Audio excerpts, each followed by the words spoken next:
हम दोनों में कुछ बदल गया है क्या, जो अब तुम दूर भागते रहते हो मुझसे। मेरी कॉल्स को भी इग्नोर करने लगे हो तुम आजकल, और मेरे मैसेजेस का तो रिप्लाई ही नहीं करते। तुम्हारे यूं बदल जाने की कोई तो वजह होगी ना, पर वो वजह तुम मुझे बताते क्यों नहीं। तुमने प्रपोज किया था मुझे और तब रिश्ता शुरू हुआ था हमारा, तो अब उस रिश्ते को निभाते क्यों नहीं। अब मन भर गया है क्या मुझसे तुम्हारा, या तुम बस मुझसे प्यार करने का नाटक कर रहे थे।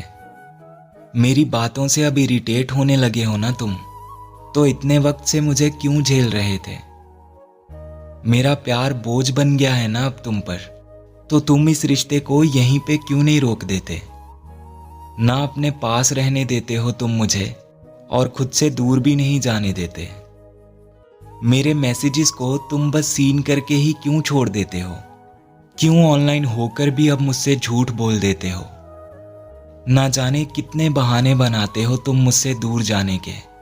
अगर इतनी ही प्रॉब्लम है तो मुझे छोड़ क्यों नहीं देते हो। मैं कुछ पूछूं तो कहते हो सब ठीक है, फिर अब तुम मुझे पहले की तरह ट्रीट क्यों नहीं करते। तुम ऑनलाइन तो रोज आते हो यार, पर अब मुझसे बात क्यों नहीं करते।